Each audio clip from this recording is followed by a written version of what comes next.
Okay, I think we will go ahead and get started. Welcome to this evening's program, a virtual curator's tour of Andrew Wyeth Home Places, presented by Brandywine Museum of Art. I'm Mary Cronin, the Director of Audience Engagement. I have just a few announcements before we really get started. Tonight's program is being recorded, and we will share the link next week via email. The program will also be posted at that time on Brandywine's YouTube channel.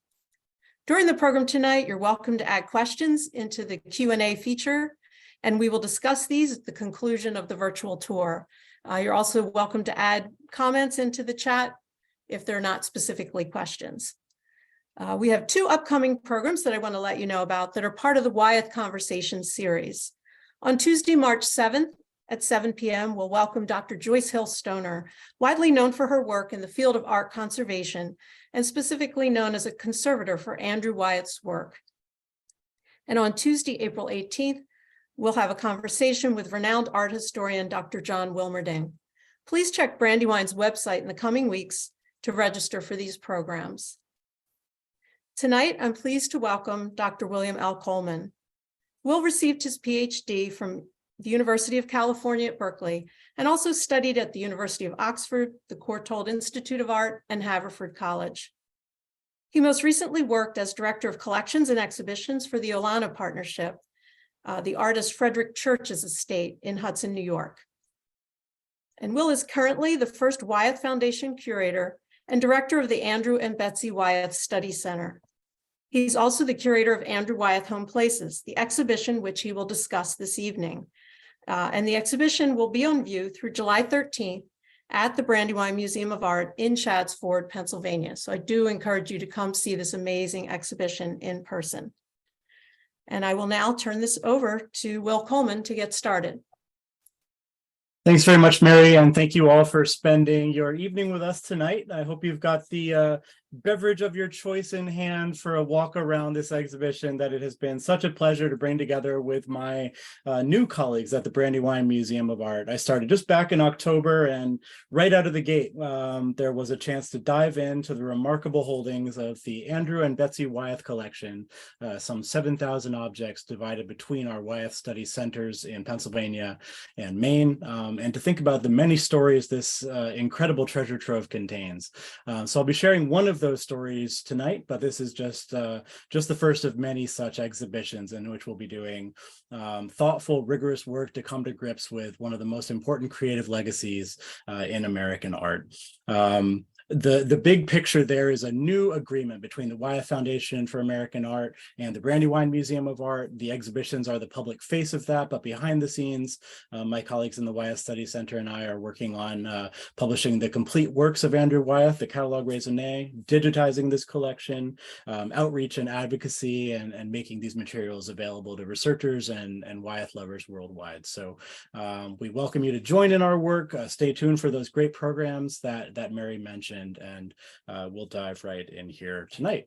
I'll share my screen. We'll take advantage of the ability to share illustrations and give you some context for the show as I go through and walk you through these spaces. I have no qualm about keeping you away from this show by showing you every object it contains, because it is so rewarding to see in person. So hopefully this will just whet your appetite for a visit to the Brandywine Museum of Art from now through mid-July. July 13th is our closing date, because these are objects, these are stories that really reward close looking and immersion. And this is a project about slow looking and being rooted in place. The context I bring to this project, Home Places, is a broader overview of the historical tradition of artists who went deep, if you will, on a particular subject matter and painted it intensively over many decades. Mary usefully alluded to my prior institution. I'll give you a sense of that tradition, which I do see as applicable to tonight. It is part of the inspiration I brought to this exhibition. Another artist's world, another inhabited landscape where the artist Frederick Edwin Church was fully rooted in this place, this little world he created around himself, and painted it intensively over many decades. So you see some of those oil studies made from the hilltop at Olano, the main house there in the middle. Other case studies abound of artists who have found a particular subject matter and really stuck with it and found infinite variety and different light and weather, a variety of moods and associations and inspirations in a particular subject, just as Andrew Wyeth came to know deeply a small group of historical houses around Chadds Ford, Pennsylvania. So this is a Pennsylvania project. This is a project rooted in the particular surroundings of the Brandywine Museum of Art, Wyeth country as it's known for good reason, and thinking about what he took from these buildings over such a long time scale, a really unusual artistic practice of coming to know these places really, really deeply. Other examples of this that you may be familiar with, an artist returning to the same subject time and again in hopes of reinserting Wyeth into the art history of which he's a part. Monet painting Rouen Cathedral at left. Georgia O'Keeffe painting the mountain she saw from her home at Abiquiu, New Mexico at right. These artists who inhabited a particular place, came to know it intensively, painted literally dozens of Rouen Cathedral works in the work on the left, and Georgia O'Keeffe, an ultimate example of an artist making a place her own and coming to know it deeply. So I'm fascinated by how Wyeth relates to that tradition, and we should jump right in. So this is a project that ranges across the full range of media that Andrew Wyeth practiced: watercolor, graphite drawing on paper, tempera, as well as oil on canvas, which is much less well known. We have one never before exhibited oil on canvas that I'll be sure to highlight to you in the show. So this is characteristic of projects drawn from these 7,000 objects that are now available to the public like never before, a rare insight into how making happens, how ideas take shape. I am particularly partial to the watercolors in this tradition. This is part of what drew me to this unique role. They are powerful, immediate, emotional, intense objects made quickly and immediately. But then there's the tempera practice, which is incredibly time consuming and labor intensive. Music is a big part of the world of Andrew Wyeth, and I think a lot about this cliche that might have something to it, that just as Beethoven or Sibelius is to the watercolor practice, this high emotion on the surface, so is Bach, the analytical rigor, to the tempera. So see what you think about that. I'll show you the 3 temperas here from the only about 300 or so that Wyeth ever made in this exhibition. The majority of what you'll see in this checklist of about 50 objects is wonderful watercolor. And then there are these interesting drawings and that one outlier oil on canvas, 2 books from the family collection I'll try to leave time to mention at the end.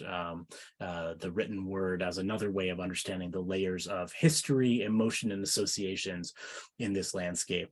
Another key context I want to emphasize right up front is how does abstraction work for Andrew Wyeth? And what you see when you look at these subjects, these humble old houses that others might have overlooked or even scorned, you see him finding a naturally occurring geometric abstraction in these objects, just as artists like Charles Sheeler and Bernice Abbott were looking to buildings for their pure form and geometry and thinking about them almost like Piet Mondrian, an artist with whom you may be familiar, with black gridded lines and red and blue squares, pure abstraction. I see Andrew Wyeth taking really unusual compositional choices from these houses he knew deeply as he walks the hills of Chadds Ford, as he drives the surrounding roads, eyes open, always looking for that magic moment that he just has to capture when he sees something new in these very old buildings. So I'll give you a sense of the install of the show as we go through, and then I'll show some of our higher resolution professional photography of key objects. Not every single object in the show will get that, that highlight treatment. Nothing that you see here on a computer screen can possibly do justice to these objects. I don't have to tell you that. If you are interested enough in Andrew Wyeth to sign on tonight, all 343 of you, you know this already, that there is rare power and insight that comes in standing in the presence of these objects. There are unexpected 3-dimensional passages where the artist has carved into the paper and scratched away at it, used the back end of the brush to make incised lines, and the layers of investment in these objects. So I can't adequately convey that to you through the screen tonight. I'll give you a sense of what we've been thinking about these objects. And the we here is a wonderful team at the Brandywine. The key partner for the Wyeth Study Center in Chadds Ford is Karen Baumgartner, Associate Collection Manager for the Wyeth Study Center. She was really important in developing this checklist, former employee directly of the Wyeth family who knows this stuff really deeply. We also have as our Wyeth team, Leith McDonald and Amy Maury in Maine. Deeper in this project, Josh Schnapp, the designer who made this beautiful title wall you see here, Daniel Kroll, preparator, laying out these objects on the walls, getting the lighting just right, Bethany Engel overseeing exhibitions, Sarah Bueller, registrar. All these people have contributed to this project. So let me take you to this first wall. So this is just to the right of when you enter. This is a building known as the Academy, formerly on Route 322. These no longer stand. At left, you have a 1974 object. At right, 1987. They are depicting the same structure. They are depicting the same structure nearly from the same cardinal point of the compass, but the differences are astonishing. And this is a useful way to begin and to dive in. That these same buildings, even in this unusual case, the same direction of the same building, can produce such astonishingly different results. And the one at right helps us understand how he takes these ordinary subjects in really unexpected directions and makes works of abstraction from them. So you hear a leitmotif here. This is not an anti-modernist artist. This is an artist who is an American original, a visionary, if you will, going his own way and using the tools of art that he required to achieve the ends he held in mind. Here he finds great swaths of color applied seemingly with a house painter's broad brush across the foreground while executing the building, these old buildings that carried so many stories of the history they had witnessed, most importantly, the Battle of Brandywine, the Revolutionary War conflict in this region.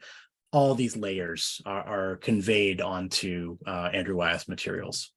Another object you see right up front here in the show is this watercolor at right of John Chadd's house, a beautiful loosely painted watercolor of a surprisingly large format. And this is a useful jumping off point to talk in one of our subthematic panels about the material history of this place. And there's a kind of a poetical linkage between the way Andrew Wyeth is gleaning subject matter from this landscape and the way these buildings themselves are the product of this landscape and its materials, this characteristic fieldstone, if you can see my cursor there.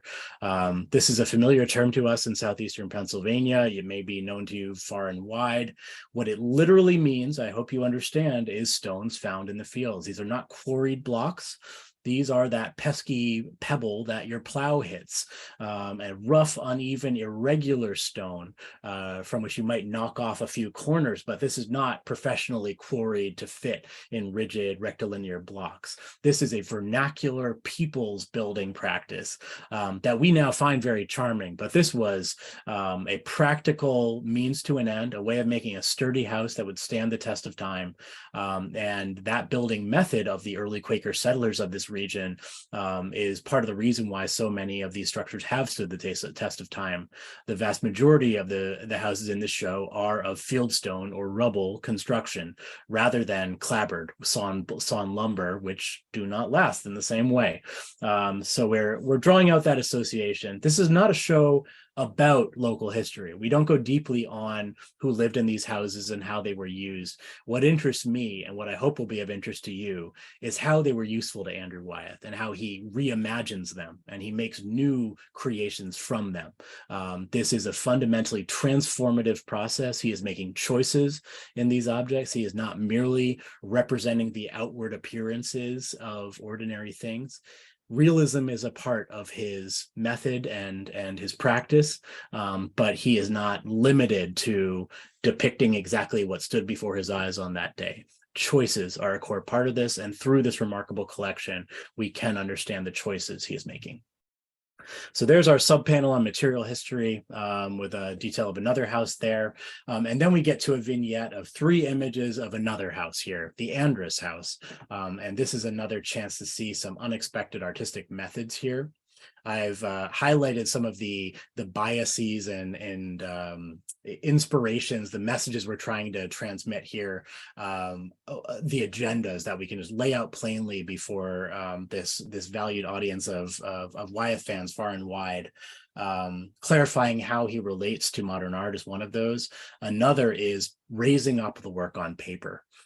Inevitably, a lot of the work in the Andrew and Betsy Wyeth collection consists of studies, small works on paper related to some other object, some other place. And this is a section where we get to one such object. I would like us not to think of the object in the lower left corner, there's the cursor, as subordinate to the finished version of Winter Cornfields in Tempera, some other place. To me, this is a self-sufficient and really astonishing achievement of the watercolor medium by one of the great virtuosi of that medium. It stands on its own. We should not think of it as less than, even though we know the time and reputational heft he invested in Tempera, how important it was to his brand, his posthumous reputation, Christina's World. These iconic pictures are made in that rigorous medium of tempera. But let's not forget that his reputation was launched by watercolor, that he does practice this phenomenon of exhibition watercolor. The fact that a work is on paper rather than tempera on board does not mean it is a minor work or merely a study or subordinate. So I hope we will celebrate these astonishing watercolors. So what you have here is a transition from a gridded drawing, which is something that might blow your mind if you haven't seen this before. This is a kind of a secret of artistic practice that we're very pleased to put on the wall and help you understand how these ideas take shape. Like working with graph paper, what Andrew Wyeth has done here is map out a kind of a grid for the painting, quadrants to fill in with visual data so that it can be translated to a larger format. Fascinating to see him use that method, a kind of a secret of his practice, so that he can extrapolate and expand outwards. The watercolor for Winter Cornfields in tempera form as well at lower left, and then this great bold black abstract painting of a strange facet of the Andrus house, not the house from a distance in a field, but close upon it with this imposing vegetation and these great energetic lines, vertical lines of watercolor sweeping away from it here. Our next sub-theme is a house known as Big Bend, which is associated with one of the co-founders of the Brandywine Museum of Art, and in this intimate circle around Chad's Ford, Frolic Weymouth's home, the place that he would restore. Again, really unusual compositions here. At left, we've got the house in a state of dereliction in the 1940s. I believe you can even see windows busted out there. It was falling to ruin. But at right, you're getting the object at the time of the beginning of a restoration campaign. So I love this one on the right. It is really a quiet star of the show, in my opinion. 1961, if memory serves, zooming in on a wall on the house known as Big Bend, and finding all these ornate little patterns and textures and layers in that object. It reminds me of the work of a painter I've been mentioning to some of my colleagues at the museum today, Thomas Jones, an 18th century Welsh painter working in Naples who made similar really unusual compositions, zooming in on one kind of cracked old wall in Naples with a clothesline or a bit of laundry draping down it. So I wonder if Wyeth might have been aware of that kind of outsider iconoclastic artist who had a remarkable path of his own. We come to one of our larger sub-themes next, the Kerner house. As you may know, this was one of the core inspirations throughout Wyeth's life, one of the subjects with which he is most associated, the core southern center of gravity for his art, in the way the Olson house was the northern center of gravity up in Maine, Cushing. This means that there is a tremendous amount of work on this subject, not just the Kerner farm in general, but in this case, for the purposes of home places, the house in particular, this very strange strange, eerie, magical building that towers over you. I hope you'll get a chance to see it. It has strange dimensions. It has a kind of energy and mystery around it that I felt strongly when I visited it for the first time. And it's easy to understand how this spoke to Andrew Wyeth. Throughout the show, we have a mix of objects that have been exhibited at some point in the past, but not too recently. And most of the checklist, the majority of things in the show, objects that have never before been exhibited. That's true in this section as well, where we have treehouse study at right and study for brown Swiss at left. These are things that have occasionally been seen, not brown Swiss study, if memory serves, that's an unseen object, but treehouse study is one that has never before been exhibited. Finding different angles of this composition, working out ideas that will be realized in another form later, but in their own right, really beautiful and fascinating things as you see how he is capturing the effect of water reflecting there with the most minimal of gestures, and always centering on that monolithic form of the Kerner house. At right, we have a pencil study for a watercolor, actually, one of the great masterpieces of that medium, Wolf Moon. And here we see how he gets to that exhibition watercolor, looking down on the Kerner house from above, imagining highlight details of snow in the moonlight. And here we get one of the through lines of the show, which is the sheer irreverence with which he treats these objects, so that these are instrumental, these are fast ideas taking shape, and you really are getting a privileged glimpse into process here. So I'm highlighting especially this odd ink spatter around the edges of the sheet, and we have not been able to securely identify what's going on there. It's very strange. It looks like nothing so much as a Jackson Pollock spatter painting, and that ink has nothing else to do with the object. There is no ink in this passage. It is just graphite.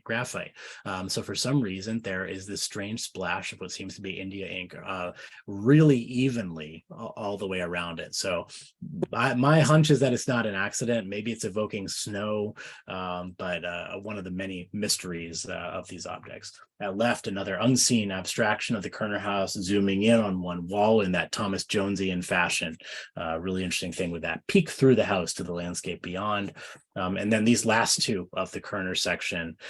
This is a useful one, atypical for the show, but we couldn't leave it out. We're mostly focusing on these images of houses that almost mirror the compositional strategies of portraiture. And house portraiture is a deep tradition in Western art, something I've studied for some time that really fascinates me. I am really intrigued when an artist makes a straight up portrait of a house. This is not that at right. This is a landscape painting that happens to include two houses, but we include it because it gives you the sense of the visual relationships and the spread of land in this show, from the Kerner house to Painter's Folly, a case study that we'll get to later. And last of this section, I'm pleased to see on my screen, I hope you can see on yours, some of the strange physicality that you can really understand when you stand in front of this object in a gallery. Chimney smoke study here includes this gouged in passage here that was really fascinating our docents earlier today. Some were fascinated that they some were convinced rather that they could see a letter, that it looked almost like a monogram. It's a very strange moment there. I don't buy that it's a letter. I think it is just a carved in effect on a wall that he's trying to evoke the weathered texture of that wall, and did some little playful calligraphic gesture at the end of his making. But another mystery there, and I welcome your thoughts on that. Our next subtheme, as we move toward an interior curving wall of the gallery, is these two side by side. And an insider story here is that my valued colleague Karen and I were really on the fence about whether both of these would make the final cut for this show. There is so much incredible material in this collection. The initial long list was far too long, and we had to get down to the meatiest, most important objects that really tell this story of an artist engaged with the houses of his immediate region, roughly a 2-mile radius, right around his own home places at the center of Chadds Ford, and coming to know them deeply over decades and decades, and returning to these subjects time and again. These did make the cut, and I'm so pleased they both did. The watercolor on the left and the tempera on the right. So here's your first tempera of the show, slight breeze study. And I'm really enjoying this experience of looking back and forth between the two and thinking about the choices an artist makes, thinking about the really different physicality of these two objects, the freshness and immediacy and frankly irreversibility of watercolor at left, and the purposeful investment of time and labor that goes into making a tempera over many days, weeks, and months, slowly building it up from minute little crosshatched lines until you can hardly see a brushstroke and you don't see the subjectivity of the artist, the hand at work, in the same way you do in a watercolor.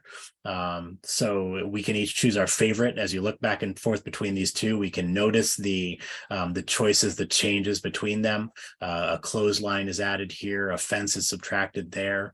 We talked about portraiture as a phenomenon beneath the surface of the show, and how you can depict a house as if it were as complex as the physiognomy of a human sitter, and think about what it has witnessed. But this has a further layer of portraiture, and we know on good authority on the archival record that this was conceived as a portrait of Phyllis Mills Wyeth, the wife of Andrew Wyeth's daughter, Jamie. Of Jamie.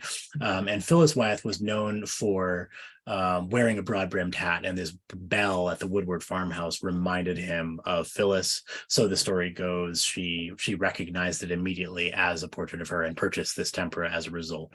And it has now come back into the Andrew and Betsy Wyeth collection with her own passing. So we can now put these two side by side and think about how that operation from watercolor to tempera works.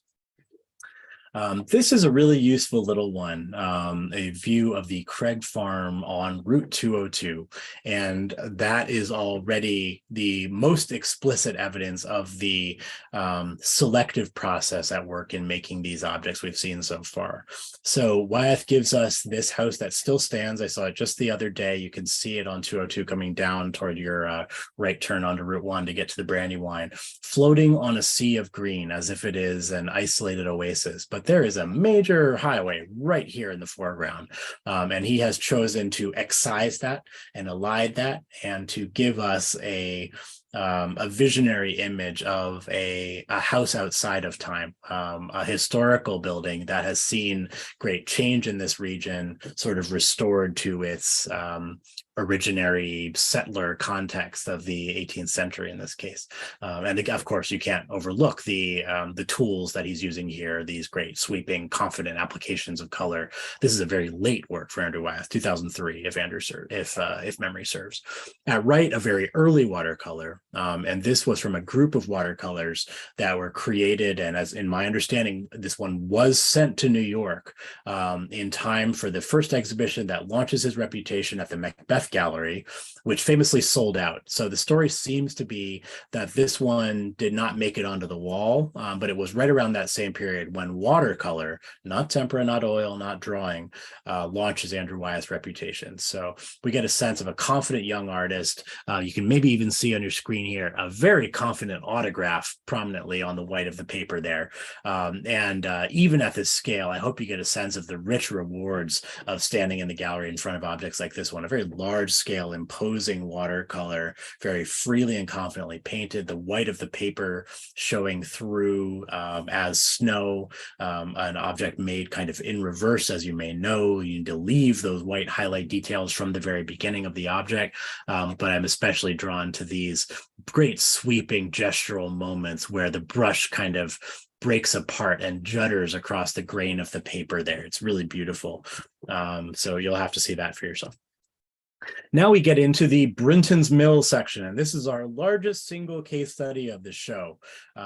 Kerner Farm, Kerner House, already a well-known story. This one may be somewhat less well-known to many of you, but from this period of steeping myself in this collection in this new role, working with these valued colleagues, Leith, Amy, and Karen, who've known this collection far longer than me, I've quickly come to understand just how important this home place was to Andrew Wyeth. And this section takes you on a journey from the oil on canvas work of a 17-year-old boy who never dreamed that he would own the structure in the background there, Brinton's Mill with its granary and mill house, all the way to a 2004 image I'll show you in a moment. 87 years old, painting a place that he has come to own, that in partnership with his crucial partner in everything, in business, in art, in life, Betsy James Wyeth, has restored to full functionality, has made a comfortable family home, has furnished with 18th century antiques, making this remarkable landscape of 18th century associations as they lived sort of outside of time, looking backwards, looking forward, not threatened by modernity, fascinated by the past, the revolutionary history, the Quaker history. So this is a really remarkable place. This property now belongs to the Wyeth Foundation for American Art. It was impacted by the same flood that impacted the Brandywine in 2021. There is every hope that someday this property might have some level of public accessibility, but these conversations are just beginning, and it is currently inaccessible and frankly unsafe because of the flood. So please don't go in search of this one, but we are working behind the scenes on this remarkable place. The Miller's Son at Wright, oil on canvas, very early Wyeth. Here we start getting into a period of transformation.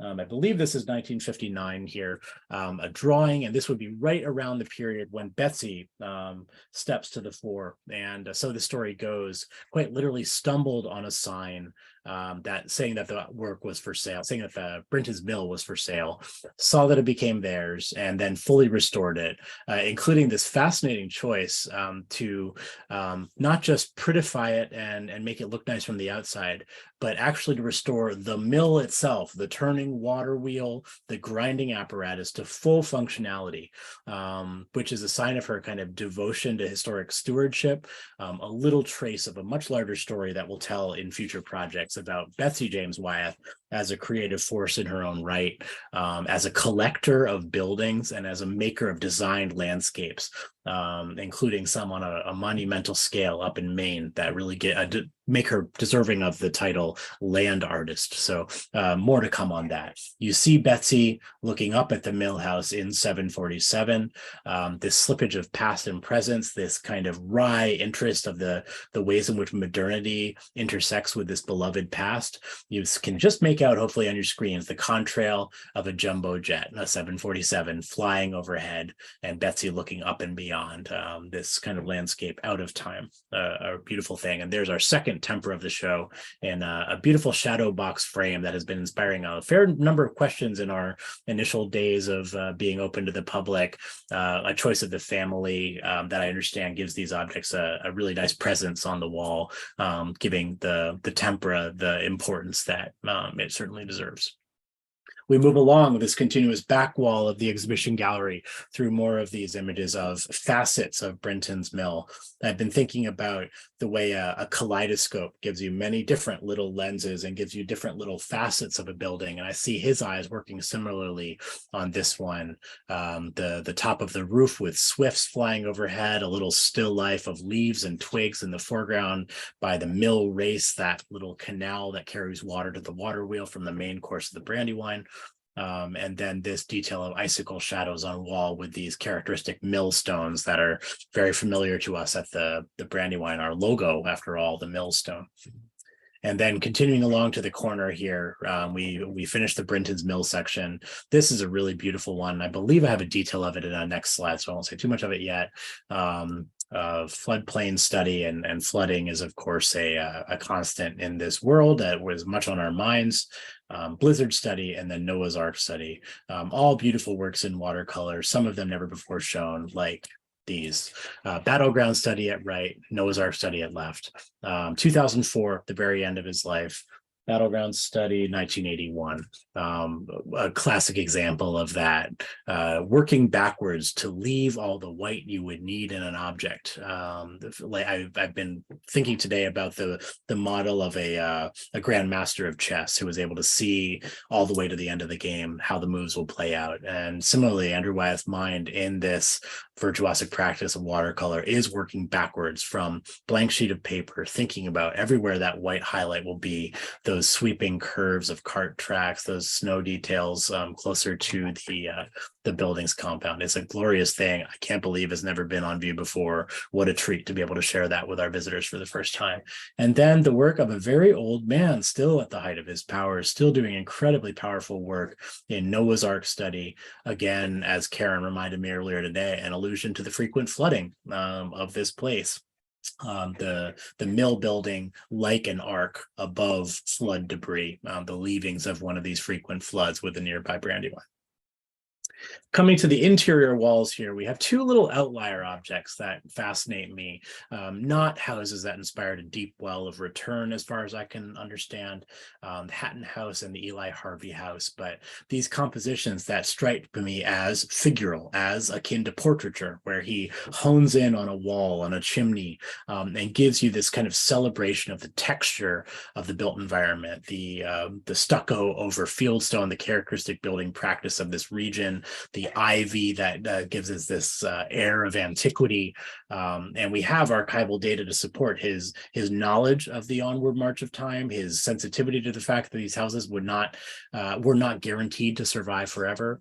There is a backstory of Betsy's involvement in the founding of the Chas Ford Historical Society. Beyond the buildings that they themselves acquired and restored, they were helping in the preservation of others.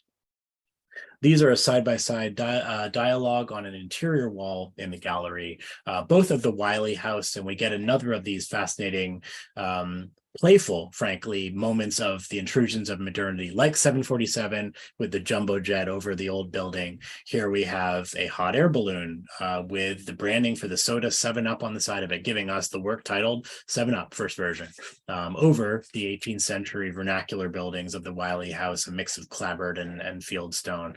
And here he zooms in even further, to shadow on a wall, the shadow of a bird, finding these little facets and vignettes by traveling this region with eyes wide open, always finding these new magic moments, these new moments in a continual process of revelation over a long period of embeddedness in this particular topography, these particular houses. This is one of my favorite moments in the show, and I guess I've said that before. Let me put it even more bluntly. I'll use a more superlative. This is my favorite object in the show. I'll really put myself out there and say so. I'll give you a high res of it in a moment. This kind of inspired the exhibition. It is a really powerful thing, but I want to show you the whole array that Daniel Kroll put together for us here with this fascinating drawing practice that relates to it. You'll just have to come and see for yourself the minute notations on these sheets in which he tries to make sense of the Barnes Brinton house, the only house in this show that is built of brick, manufactured industrial materials. Now this house in the care of the Chas Ford Historical Society. It is a beautiful thing, but right next to Route 1. And he here in this watercolor excises it from its surrounding. I'll show you that detail in a moment. But just to complete this thought, he is counting up individual bricks. This is a very strange drawing practice for Andrew Wyeth, this artist of astonishing powers. There is no denying it, however you feel about this artist, that he was born to paint, frankly, that he had this God-given gift to represent the natural world around him and did not need, as a rule, to labor over his drawings to capture the ideas. And yet in these, there is this fascinating, intensive practice of figuring out exactly how to get this building right. There's a measurement, something like 28 bricks here to here. He's trying to get it just right to understand the physical structure of this building, its built reality, so that he can reimagine it to his heart's content in these works that emerged. So let me show you this watercolor that I love so much. Brick House, Study for Tenant Farmer. This is a classic chance for us to really push back on the notion that a study is subordinate to something outside of it, because I frankly much prefer this object to the tempera that relates to it. It's a great painting. It's in the Delaware Art Museum. Go see it for yourself. It has a whole other set of values and possibilities. So it's an interesting but wholly distinct object, in my opinion. Here we have that classic operation of a portrait of a house. This massive building, some of its bricks minutely painted, Others, the broad, free washes of color that remind me of nothing so much as the contemporaries Lucian Freud, rendered against this stark white background like a body in a studio. The tree similarly isolated from its surroundings, these stark outlines, and it is really powerful. You feel like you can sink into that murky mystery of the building. So you'll have to see it for yourself. It's a really powerful thing. These are among the secrets of this collection. This thing has not been seen in public since 1967. It's a powerful thing. Our next case study, getting toward the end of our sweep through, and I'll be sure to allow plenty of time for questions. Please do feel free to put questions in the Q&A function at the bottom of your screen. Painter's Folly, a house that now belongs to Chadsford Township. I was delighted to hear that only in the past couple of weeks they have started renting out space in the house as artist studios, which is a lovely afterlife for this house that has a lot of art history associated with it. This name Painter's Folly is not the product of that history, strangely enough. It was a surname, Samuel Painter. But you can perhaps see, even at this level of detail, how different this house is from the others in the show. This is not vernacular architecture. This is not a rough and ready, useful building made by an early settler. This is a 19th century Italianate high-style building that is a real outlier for Chadsford still today. So it is a fancy building. It has all these little cupolas and traces and brackets, and comes right out of the pattern books of the time. Calvert Vaux's Villas and Cottages comes to mind. It is hot off the presses, what was in the mid-19th century. And Wyeth is fascinated by this building that is different from all the others. He paints it from a relatively early date toward Atwater's there, referring to the Atwater Kent property beyond it. It was in this period used as a physician's office, and then it comes to be associated with a close family friend, particularly Helen Sipala, with whom Wyeth enjoys a close friendship, celebrates Christmas, enjoys an intimate access to their personal lives, makes remarkable temperas where he even paints the couple asleep in the house, as you may know, a sign of the gift of friendship and empathy that allowed him to talk his way into people's lives and to come to know these buildings deeply. A tempera of it there, very unusual tempera with these stone mermaids that indeed do exist in reality, although they're only about 2 feet high, as I saw just this past weekend. He makes them monumental. It comes to feel almost like a surrealist painting. Very strange tempera. But I'll highlight this one, Widow's Walk study, which is a beautiful image of the cupola atop the house. But as I've lived with it for a little while in the exhibition, we're coming to realize that this is an impossible view. This is a visionary object. Let me go back, and maybe you can see a little bit of the roof line here. If I force you to squint at your screen, forgive me. The cupola is up above a high roof line there. The next roof next to it is about 15 feet down from it. If you stood atop this roof, you climbed out a window, you would not be able to see the cupola. And he gives you an eye-level view of the cupola floating in midair, adjacent to it. So this is another of those images, like the Craig Farm floating on a sea of green without any Route 202 next to it, in which we see the choices that Wyeth is making, the poetic license, the abstraction that is a perfectly legitimate tool of his realism. So I hope to push back on this received wisdom that Wyeth is a fundamentally photographic artist, that his virtue lies in accurately representing outward realities. The virtue of Andrew Wyeth is the visionary, the outsider, the American original who was going his own way and making really remarkable objects like this one. Here's another dichotomy, a dialogue for you, 2 images from the Andrew and Betsy Wyeth collection of the same subject. Better known final version, burning trash at right, a little incinerator fire going there in the foreground, close and densely painted buildings near the area known as Dilworth Town. But at left, this very faintly painted broad swaths of individual panes of color, just enough visual information to indicate that those are buildings. So it's a really interesting range of processes at work here. And like the pairing of Slight Breeze with the bell, that was a kind of portrait of Phyllis Mills Wyeth, you can stand in the gallery against these beautiful blue walls that Josh Knapp designed for us, and look back and forth between the 2 objects and think about the choices that went into their making. Another a group of objects around one particular house, one of the oldest houses in Chadsford that no longer stands, unfortunately, is the Winfield Davis house. So at right, we've got an image I'll give you a detail of later, a couple of details of its porch here, this characteristic porch. But let me show you Fast Lane in detail. Another uncanny mix of past and present, modernity and history, with roadkill in the foreground. It's a pretty shocking object with the blood of the squirrel on the road. A high-speed road close upon an 18th century building, in this case made of sawn lumber rather than stone, and perhaps that's part of the reason why it has not stayed standing, alas. Wyeth lamented the passing of this building that he had painted numerous times, including in some tempera works. This is a watercolor that's often given the adjective of dry brush, a very finely painted watercolor with minimal moisture.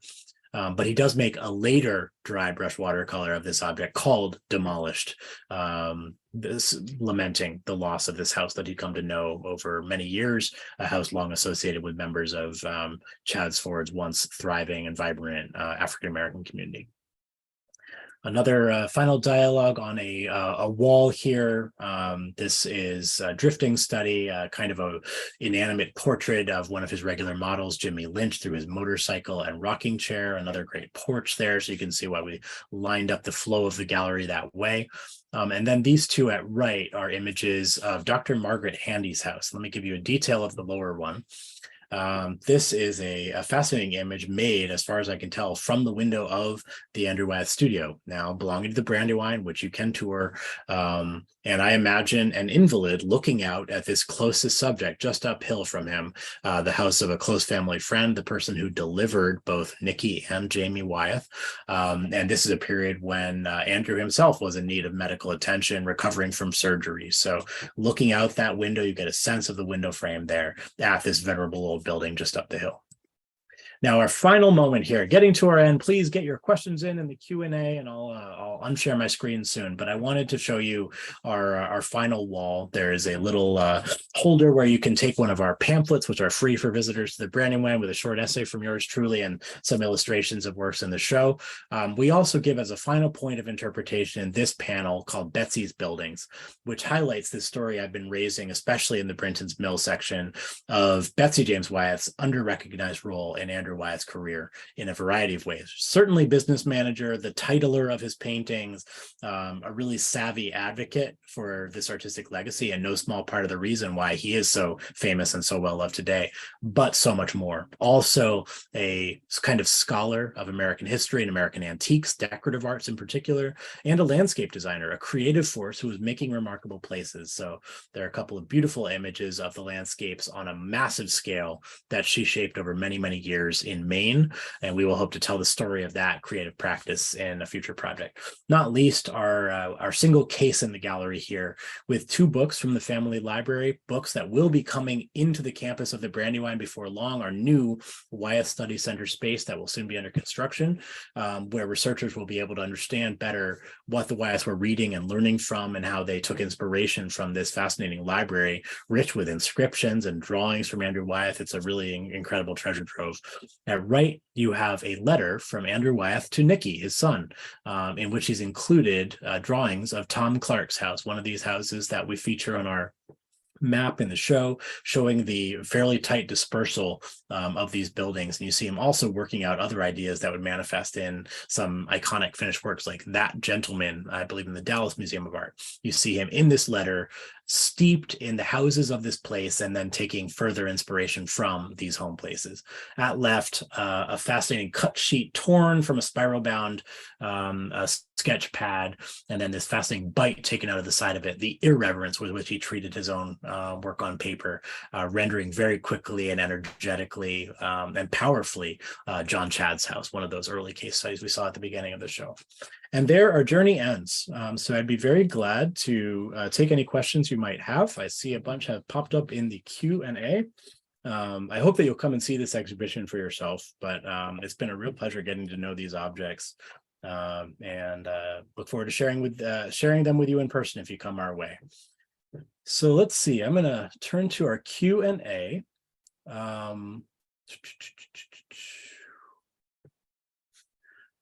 I see something that I've been hearing a lot lately, the typographical error between tempura and tempura, which is a delicious Japanese treat. Tempura is with a T-E-M-P-E-R-A. So let me see what that question was about tempura there. I just lost it. It disappeared. Okay. From watercolor to tempera is an indication, elevation, and materials, perhaps, but his theme of seeing historical structures in declination is equally, perhaps his cultural mood. So I'm pushing back against this notion of elevating a subject by moving it from watercolor to tempera. I don't think that's quite right, because we do see there is a practice of exhibition watercolor, that he did take watercolor very seriously, that his reputation was founded upon watercolor, that he venerated Winslow Homer, that great master of watercolor. So I don't think it's that simple as when he gives something the dignity of a tempera, he thinks it's more important. I think that he is using all the tools at his disposal.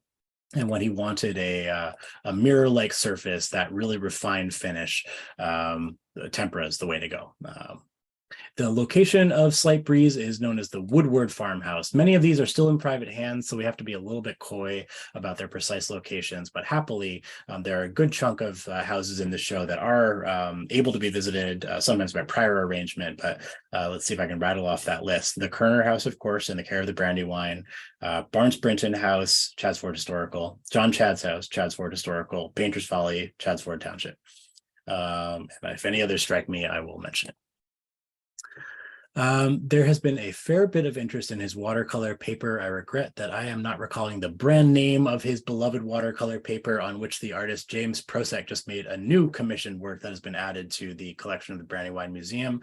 I understand other contemporary artists practicing watercolor think very highly of this material too. And if my colleague Amanda, who I believe is logged in, can remind me of the brand name of that paper for that project that she oversaw with James Prosek, I'd be much obliged. Let's see. That was Watman paper. Watman paper. There we go. Excellent. And also he used Fabriano paper. In fact, he had a 300-foot roll of Fabriano in his studio. Excellent. And that gave me a welcome chance to take my first sip of water in a long time. And now Mary's gone and I'm back on my own in the spotlight. Oh no. Okay, so let's see what other questions we've got here.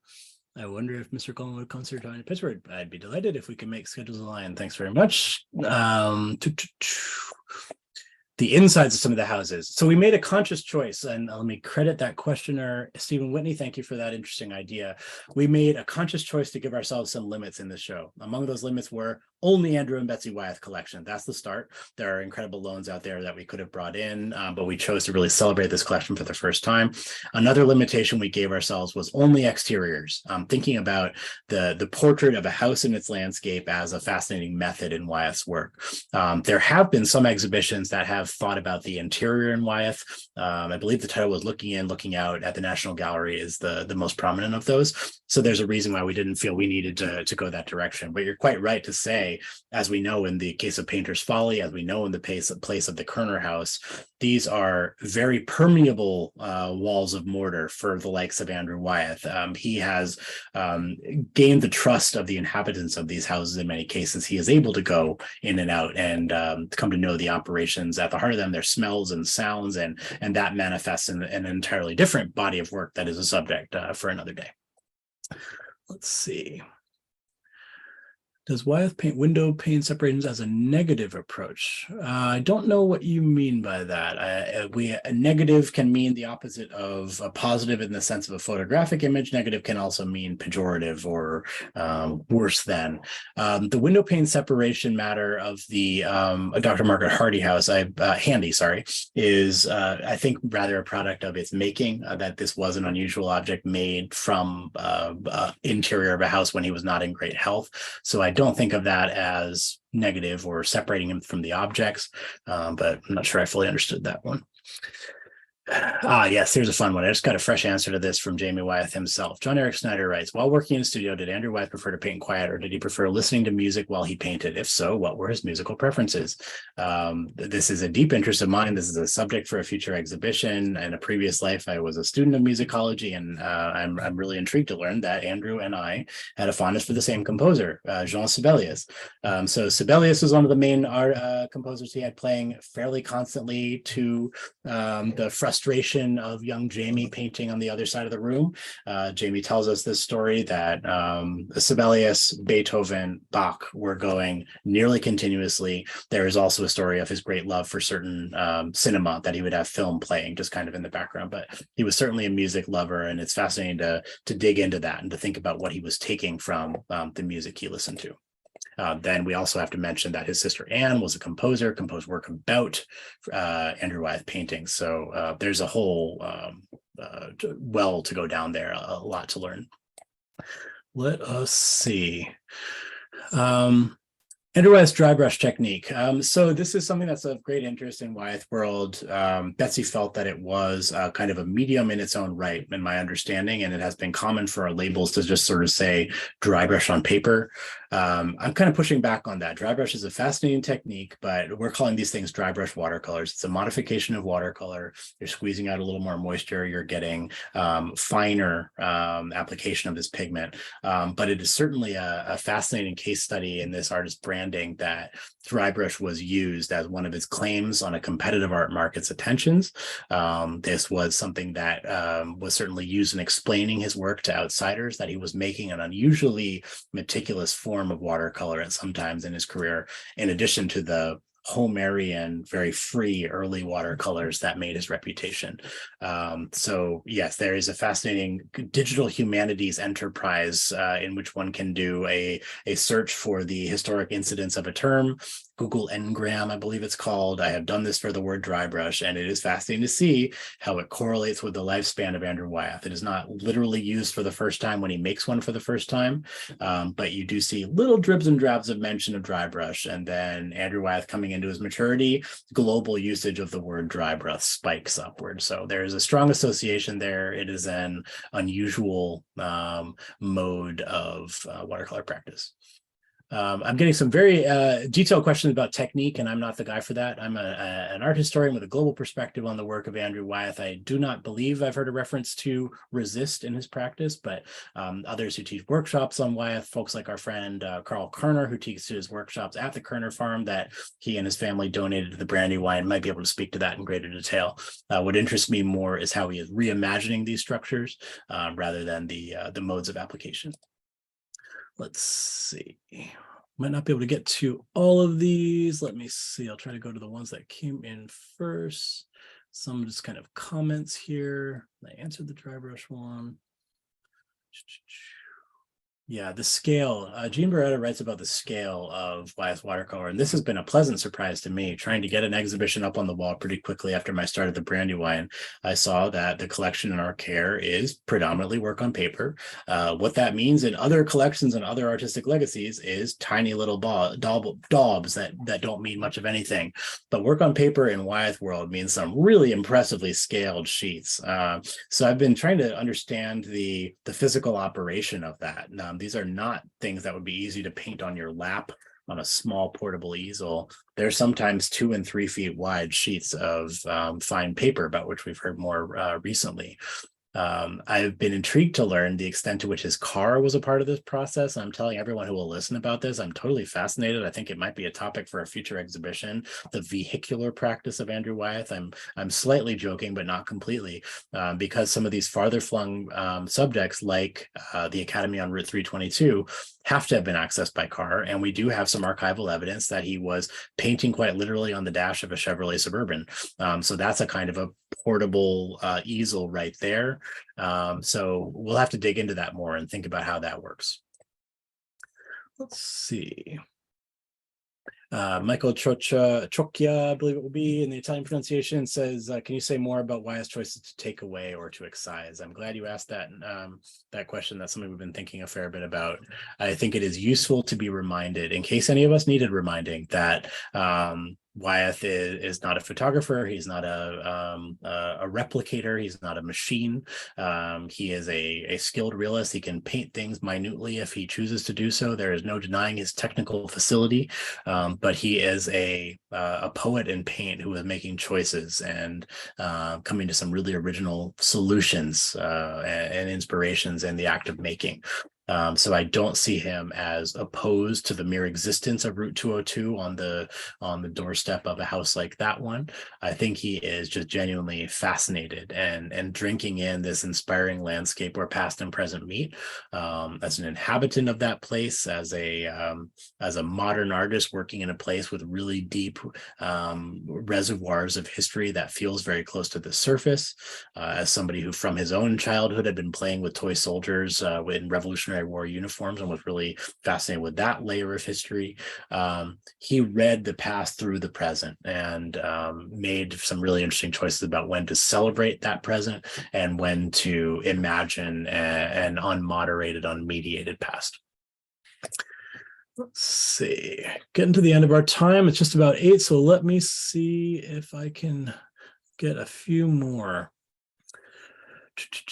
Will, did you see the one about other artists besides his father who might have inspired him? Also, there was a question about whether he was familiar with abstract artists. Yes. So we see him practicing abstraction. I am coming to understand this is a project for a future exhibition fast approaching that will be led by my colleague Karen. So stay tuned. We're going to go deeper into how Wyeth was thinking about abstraction. What I've heard on this point is that he was particularly interested in the work of Franz Klein, an abstract painter. There is a key vignette I've been repeating often these days that also to answer the other part of that question, Mary helpfully read out. Who was he learning from, inspired by, traveling with? Edward Hopper is a name that comes up not infrequently. They were friends. They served on juries together. Edward Hopper at one point asks Andrew Wyeth to sign on to a letter opposing the drift of the Whitney Biennial toward abstraction, away from realism. And Andrew Wyeth refuses to sign that letter. I'm fascinated by that. I don't want to read too much into it, but I do see it as not being opposed to modern threads in art. I see him as not being threatened by that. So that's really powerful. Hopper, Homer, there are a number of other artists in the deeper past, like Albrecht Dürer is a really important inspiration that we've been thinking about lately. Any others you want to raise up, Mary? It's all a blur on this end. Let's see. Someone asked, what was your favorite part of organizing the exhibit? There was a really thrilling pair of days going deep in this collection, which is temporarily in offsite storage. Usually this lives on the campus of the Brandywine Museum of Art, but because of construction, it's offsite. With Karen going to that offsite facility and just pulling these things out of drawers, quite literally flipping through, looking for some objects we knew we were looking for, other things jumping out at us from the files that we didn't expect, and those little moments of revelation, like Brick House Study for Tenant Farmer, that really crystallized the show for me. So what a thrill that is. We'll hope to share that thrill with more of you. A key context here is that with so much work on paper, these things are going to be continuously changing. Work on paper in watercolor can only be exposed to light for 6 months in every 5 years under the best principles of the American Institute of Conservation. So when this show comes down, another will come up, and so on and so forth. So it is a special, rare opportunity to see these immediate, powerful objects before they return to the dark, where we have to preserve them for future generations for many decades and centuries to come. Maybe we'd better wrap it there. I'm sorry if I missed any burning questions. I know we're at time and I don't want to keep people on too long, but thanks very much for joining us for this program of the Brandywine Museum of Art and of its Wyeth Study Center.